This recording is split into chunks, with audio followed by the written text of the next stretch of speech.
Was geht up? Was geht down? Welcome guys. Today I want to show you how to use and maximize Commander in Eternal Evolution. And therefore we first start and get in on the heroes I want to cover in this video. These are like the most core heroes that are used most in the game. We first start with Northian. On a commander you want to look for Northian. If you're playing PvE, you want to look for +1 all skills on Northian, cause if he paired with other energy heroes, he do so much more lightning damage. He's making much more damage +1 all skills.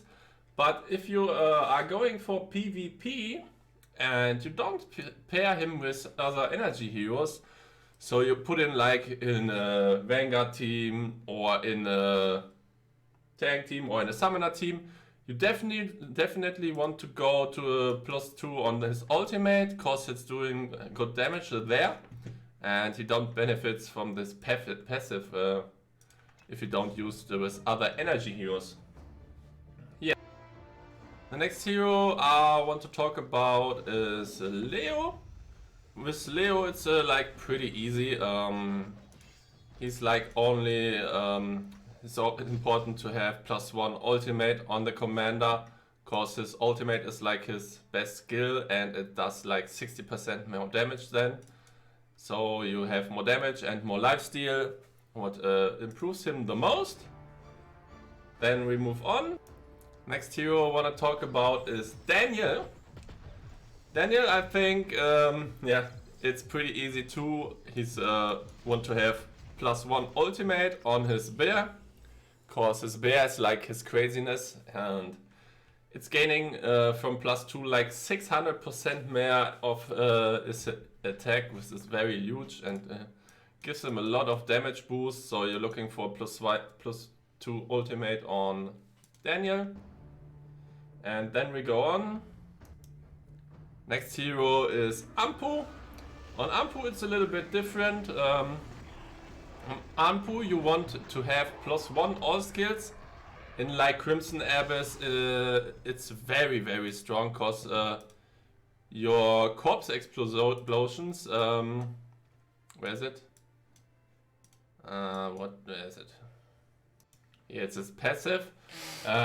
His corpse explosions every time and summoned unit disappears or explodes, does like 50% more damage of his attack, which is pretty insane. And yeah, and in PvP I'm thinking like you want to use +2 on ultimate. For PvP it's a little bit better. That's what I figured out. So +1 on PvE and +2 on PvP. So the next hero we talk about is Pandemonium. Pandemonium is a really good, yeah, tank unit. It's the best core tank. And I think to make him +1 all skills is the best for him, cause he's doing like a little bit more damage on his ultimate.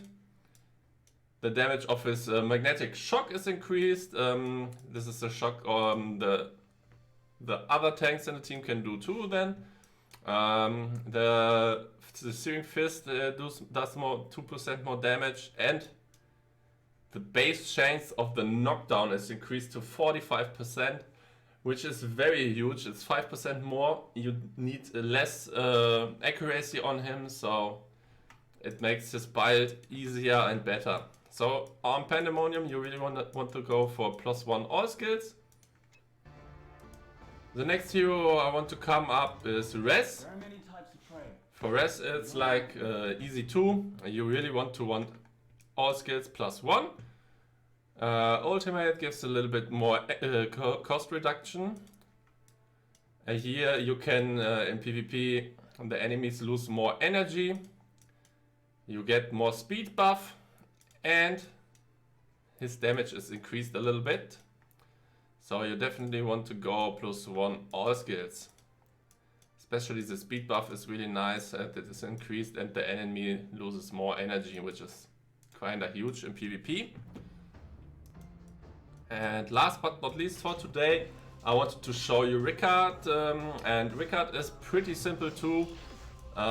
His core skill is his Soul Strike, his ultimate, so you definitely want to look for +2 on ultimate for Ricard. And yeah, that's what you want to look for with the 7 most used champs, I want to say. And on the commander, I'm like talking like, you see, this is not the best commander I have right here. But it's important that to look on the commanders for a little bit synergy. You see here I have like Ampu and Daniel in synergy. They both are good for the Enlighten. And then you want to look like what do your heroes need. And like for Summoner, your heroes need attack. So you're looking for attack sub-roles here. Like here I have attack in the front, I have attack in the middle, and I have attack to all summoners, which is huge for Enlighten, because Enlighten you mostly play with summoners. That's like what you have to figure out when you build a commander. So for example, let's check my Orbeck. He has a good synergy between Pandemonium and Zyda. And also he has like damage reduction, which is good for tanks, HP, which is good for tanks, more damage reduction, which is good for tanks, and more HP, which is really strong on tanks. And now when you build a team or a commander, you must keep in mind what heroes you want to use. Here I was looking, I rolled like, with the purification, I rolled like 40,000 diamonds, because I was looking for Northian on it, but it's really hard to get. I didn't got it anyways. I rolled all my diamonds. You can see I have no diamonds left. I rolled everything. So if you're building a new, that's a tip I will do for my new Hagradon. I will build up, and I'm just leave this like whatever in the beginning, and when I start the purification, I will don't lock anything. So it only costs me gold and these upgrades. And when he is then level 50, my new Hagradon, I will just purification him until I find Northion for the first time. When I find Northion, I will then lock it and then look for Leo, cause Northion has a lower chance to be on Hagradon. And yeah, Leo you will get more often, so this is my plan for the next Hagradon I will get. But I'm just fine at the first time for him. And yeah, you always want to keep in mind what hero do I want to have on it, and what hero do I think has the lower chance to be rolled on the specific commander. Yeah, that's like it for the video from today. Guys, I want to make another video about the rest of the SSS heroes, which is the best way to use them on the commander. And if you are interested in putting non-elites, you can leave me a message. I can maybe do that too. But I will cover all the other SSS heroes that are not covered in this video in the next video. So leave a thumbs up if you like the video. Hit the subscribe button and don't miss out on the other Eternal Evolution videos that are coming out soon. Peace. Your Zion 1.